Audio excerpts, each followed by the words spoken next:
Who says men can't multitask? Tent up, meal cooked within 8-9 minutes. Happy days. We've got a chicken curry with brown rice tonight, so I think that's like.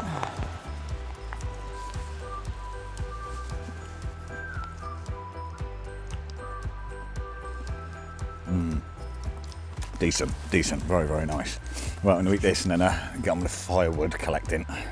Well, I've just got some new pegs. You've probably seen this style, loads of different makes do them, but they're actually like a splayed kind of thing. It's supposed to, or it does, it stops see normal round ones or hexagonal ones because they're single shaft, they just bend so easy. This thing, I don't even forget what make it is, right? From there down, amazing, brilliant, really does what it's supposed to. From there up, lethal. You try pushing your hand in with that, it just starts digging in. So I ended up hammering it with the butt of my knife and slipped, missed it. I'm not exactly going to die from it, but it's just a nasty enough little cut. So yeah, maybe whoever makes them, I forget what it is, should do something with that end because it's ridiculously dangerous. Bit of first aid and then wood collection now.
Got the fire going.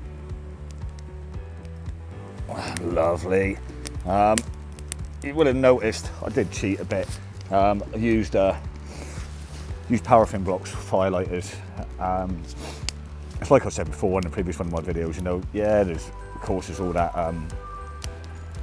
bushcrafty stuff, you know, and it's nice to do. It's definitely nice to know. It's a good thing to know. But when I'm coming out camping, just quick, easy, whatever works, and roaring fire there in 5-10 minutes, like, you know. So happy days. It suits the purpose.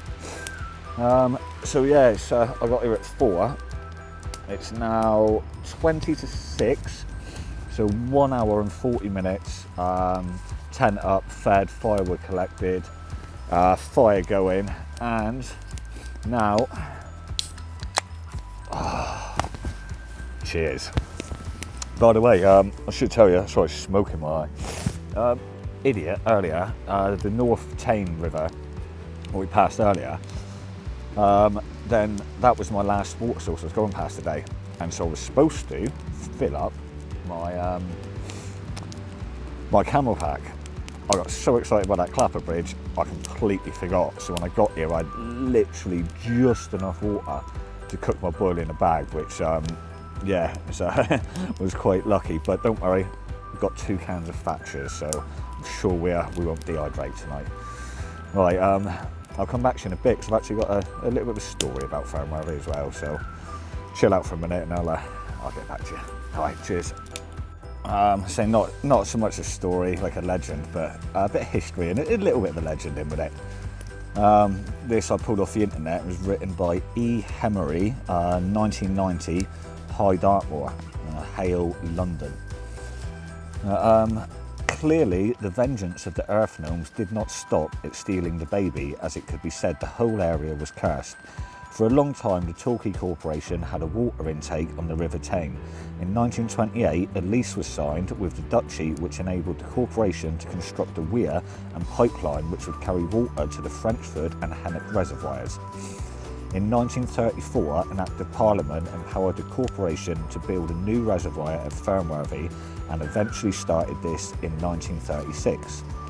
On the 4th of August 1938, a violent storm lashed across the eastern Dartmoor, and so fierce was its floodwaters that it washed a crane from the valley side into the river. After it had passed, over 2 million gallons of water and 500 cubic yards of silt had to be cleared from the worksite. However, despite this, the dam was completed on the 22nd of June 1942. The reservoir covers 76 acres and holds about 380 million gallons of water.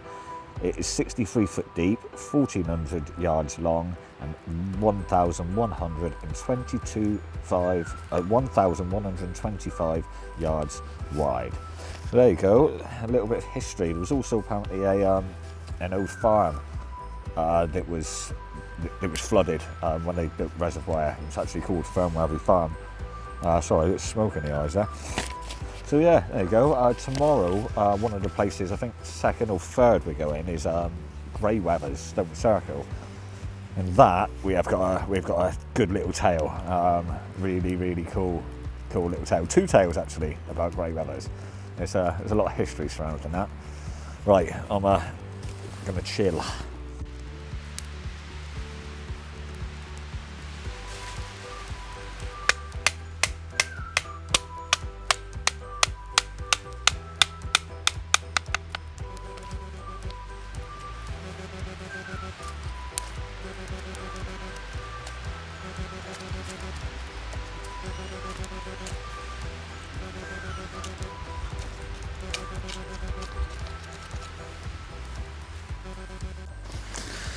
Could you not just stare at that for hours and hours and hours? And it's say don't need phones, don't even need a book, don't need nothing. Literally sit out here with a fire by yourself. And I would think if you want, or sometimes I find myself just, my own little world just wandered off. Not a care out here. Don't have to think about anything to do with that awful thing that we call life. So this is life. This is proper. I absolutely love it. It's only it's about 6:30 now, but I don't think it'll be much longer to bed. I think we'll be in bed by about 7:30, to be honest. 7:45, and I'm in the tent, in the sleeping bag, and looking forward to a good night's kip.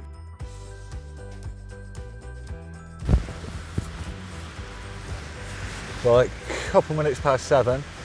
I don't know if you can hear the wind there in the background, but all night. I slept pretty well, but that wind and that rain was savage, like real savage.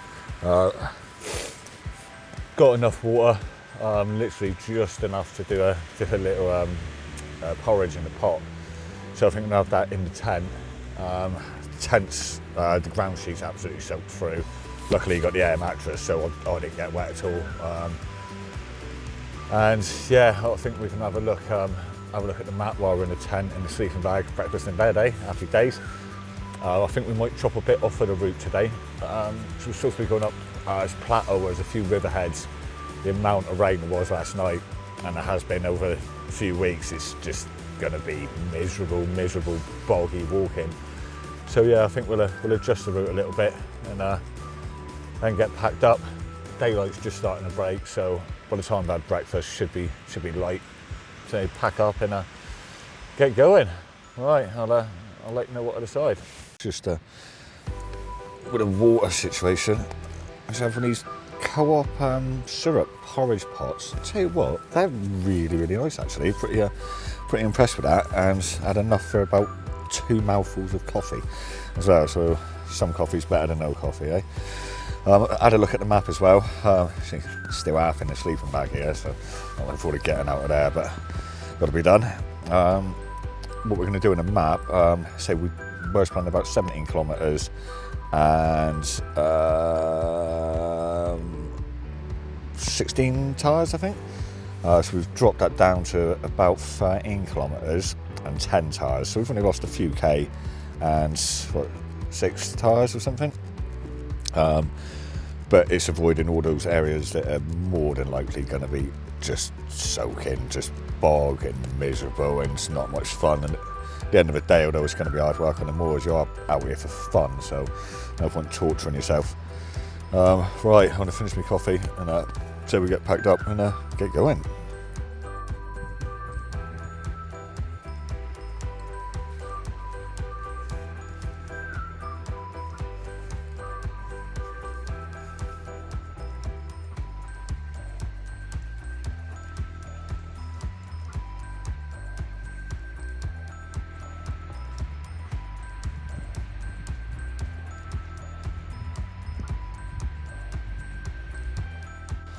Just gone 8 o'clock by a few minutes, and we are off. Dunstone Rock, first port call. And you see behind me, this was a path last night that I walked up to the campsite. It's now more like a bloody leat. But yeah, we could go through those woods as a more direct route to Dunstone Rock. But I know for a fact that those woods at points, they just get so dense, it's not worth the hassle for a little bit more walking around on paths. So much easier, especially after some of the little stints we had yesterday. We wouldn't mind a bit of an easier day. I think today is mostly path, to be fair, especially with the new bit where we've cut sections off. All right, so off we go.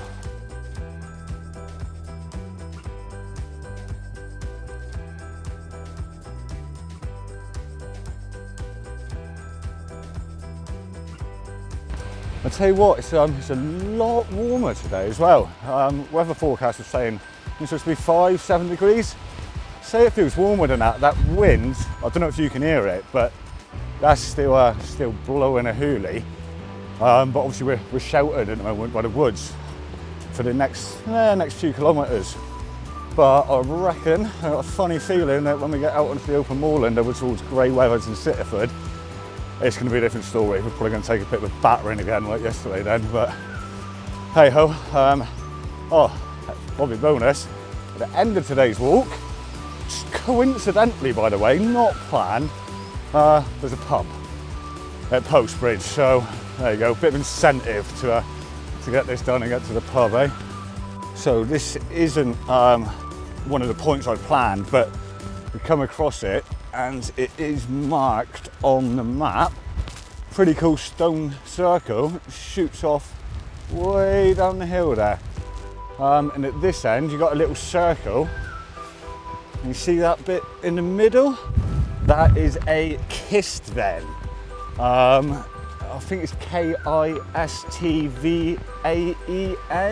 but I'll check that and put the correct spelling. Yeah, I'll put the correct spelling underneath if I have misspelled that. But basically it's a stone tomb, and I think, if memory serves me correctly, kist means stone or box, and then means the other one. So translated, I think it's Welsh derivative. Yeah, a little bonus, eh? Right, off we go again.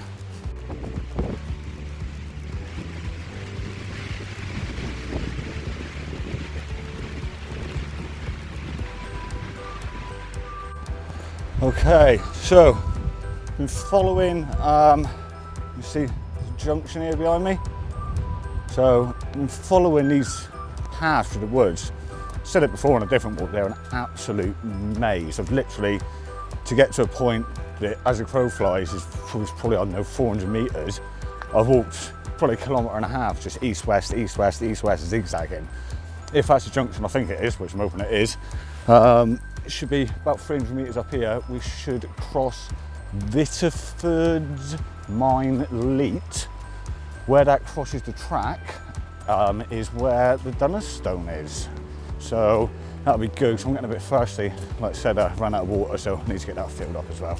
Right, I'm pretty sure that that's the leat and what's left of it. No water in the leat, which means nothing to drink. Also, I couldn't see the stone, I just spied it. I don't know if you can see it. There you go, that is the Dunnerstone. So we have found it, which is a result. But when you go back down here, there's a brook a couple hundred metres down, so we're going to get some water down there. Here is Assycoombe Brook, and you can see I don't really like the colour of that, to be honest, so we're not going to fill up here, even though we've got filters and that.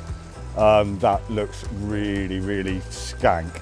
So, okay, it's only about 800-900 metres down this path, then we get to the reservoir where there's loads of different brooks all converging, go into the reservoir. There's got to be a clean one there, isn't there, surely? Right, let's get down there, thirsty. Right, this is the end of Assycoombe Brook. Literally, the reservoir is just over there, and it's still pretty minging. You see the froth there as well. I've always been told that's not a good idea. I don't know the science behind it, but apparently it's not a good sign for drinking water. So we're going to head up. There's another brook just up by Sandyman Bridge. We'll take a look at that one. I think it's pretty ironic, isn't it? Here I am on the edge of a huge reservoir whose sole purpose is to provide drinking water to masses of people.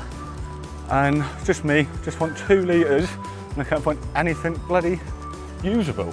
Now, if that ain't irony, I don't know what it is.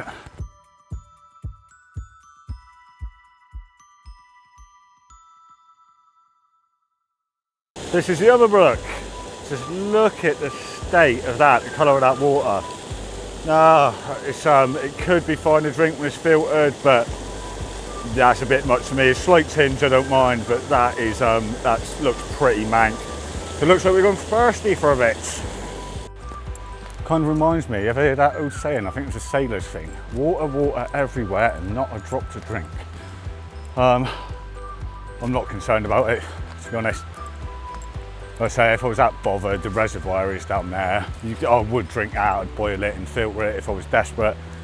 North Tean is not too far up over there if I wanted to take a bit of diversion, but I say I'm not that worried. A few more brooks later on, so hopefully they're a bit cleaner than these, eh? Yes, we have pretty clean water. Best we're gonna get anyway. Look at that, that's not too bad. So we got the Sawyer Mini, which is a bit of a mistake. We should have bought the full size one.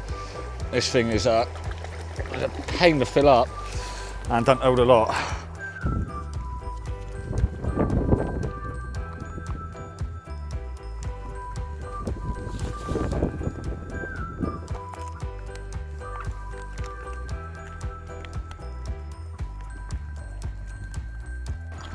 I'll tell you what, just have some of that water filter collected from the brook. That's bloody tasty. It's a lot better than stuff at the tap. But anyway, we're looking for Hemstone rocks.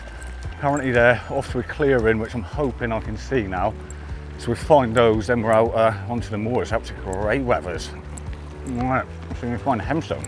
Okay then, by the curves in the track, there and there, and by pacing, Hemstone rocks are just up in there, probably 70-80 metres. Now, on the map, it shows a clearing that they're in. Now, this is another problem with woodland, or forestry anyway, is you can see that this area has been cut before. These are fairly new. So obviously when the map was drawn, this was a clearing. Now, it's not a clearing, but yeah, Hemstone's up in there. I'm not traipsing up through that. So on to Sitterford. Pretty miserable. We've got about 500 metres left in these woods, and then we are out onto the open. But you see, this is a track, a apparently. This is an actual river flowing down. Right, let's get up to the end of the woods. We might actually stop and have something to eat at the end of the woods while we're in kind of dry before we go out into the open waters.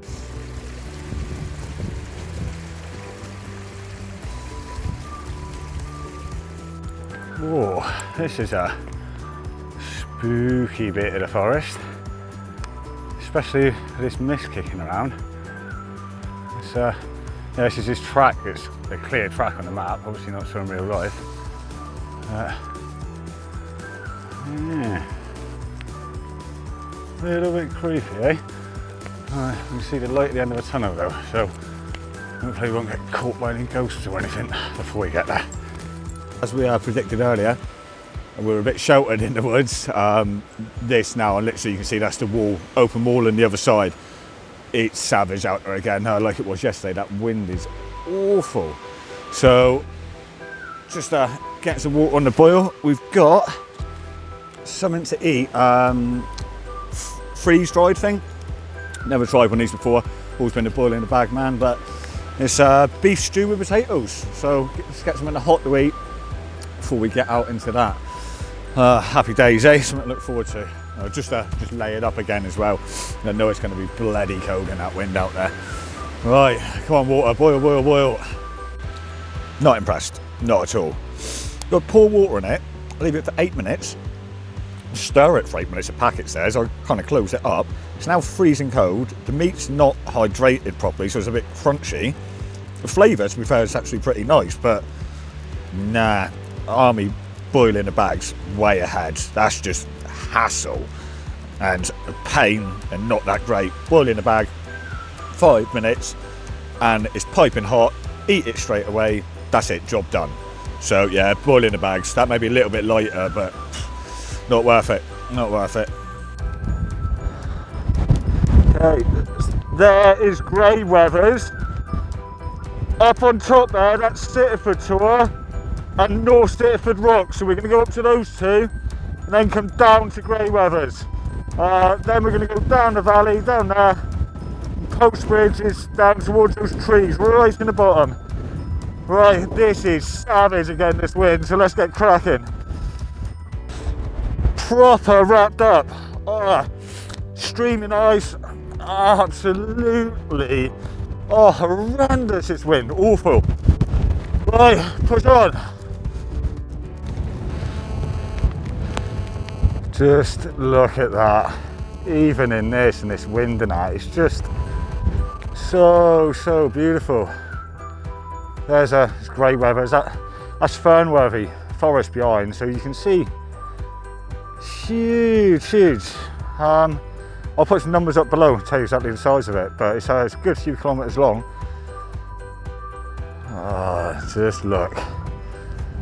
Nothingness, and it is beautiful. There's a group of hikers over there, probably 10 tours or something, I should imagine. That's we come from way over there yesterday. Okay, so Sitterford Tor here. We nip up there and then we go in just out the back of it. You've got Sitterford North Rocks. 2 more tires. Right, let's get up there.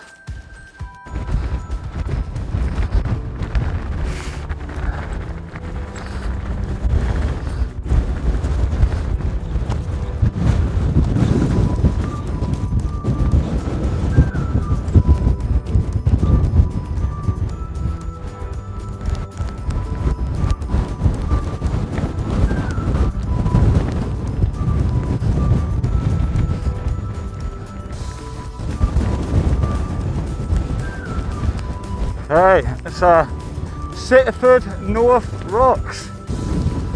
Honestly, no exaggeration, this is like 1 pace forwards you take, and then the wind takes you 1 pace sideways at least. This is savage, but fun. Right, we're nearly back at Sitterford Tor. Get down into the valley. So here we have the Grey Weathers stone circles. 2 of them, as you can see. Pretty cool, eh? Right, so yeah, 2 stories about grey weathers. You notice all the stones are stood up pretty much now. That was back, I think it was in the early 1900s. They actually done some restoration work and stood up the fallen stones. I think 1 or 2 of them are still fallen. But yeah, one of the legends is that the women from Chagford were a little bit, how would you say it, child friendly, promiscuous. A little bit promiscuous they were. And then every now and again, when everyone got fed up with this, they used to do this ritual. So they'd send the women down to the river to wash themselves. Then they'd have to walk all the way up here to Grey Weathers and kneel in front of a stone. If they were okay, and then confess to all of their antics, shall we say. And if it wasn't too bad, then they'd be okay and they could just go home, get on with it. If what they'd done was a little bit too much, then the stone would fall over, crush them, and that would be it. So as to what was too much and what was not, it's not clearly recorded in history, so leave that up to your imagination, shall I? Right, and the other story, this one's a real long one, so I'll cut it short, but basically the rocks at Grey Weathers are supposed to be sheep that have been turned to stone, but there was a legend that at a certain time of the year, I think it might be Midsummer's Night, they turned back into sheep with golden fleeces. And you had to go and get these magic shears that were in a kits then, a grave up on the moor, take them over to the river, I think it was the West Okehampton. There's a toll stone there. You just have to wash it, do this little ritual, and then go back, catch one of the sheep, shear it, and then you could keep the golden fleece. But Matey Boy mucked up the ritual, and it was very clear in the ritual exactly what you had to do. And so then the sun also come up, which it wasn't supposed to happen, and basically the one of the sheep or several of the sheep turned into a big monster sheep and trampled him to death. And apparently the moral of the story is greed, not being greedy, or wash your shears properly in the river. That's what I'd say anyway. Right, I'll cut it now because there is a little rhyme about that washing of the shears as well. So I'll do that when I get home. I'll throw that in. So yeah, that little rhyme. At midnight by the tollman upon the river Tame, the shears within its waters shall carve thy wheel or bane. Strike on thy left, then on thy right, red blood the flood shall stain. Beware lest trembling fingers will draw the blade again, but hold it firmly neath the stream till trees of hair appears, which seize and keep to bind the sheep, then use the magic shears. And that is a book by Eva C. Roberts, Dartmoor Legends. Really, really, really good book. Well worth reading. So many legends in there, and really, really well written. Really cool. Right, onwards. We're on the home straight now, down towards Postbridge. Probably, I don't know, 5 kilometres to go, something like that. And then we've got a nice pint at the end of it. So happy days. See you in a bit.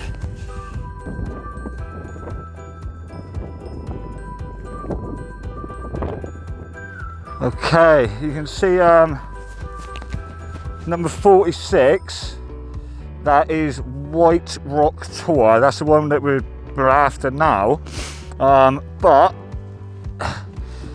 see, it's right next to these settlements.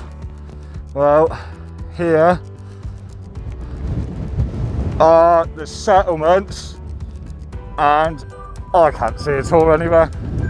So afraid we're gonna have to leave that one. A few more settlements here and there, but there's no bloody tour here. Okay, so directly in front of me, that is Stannon Tour.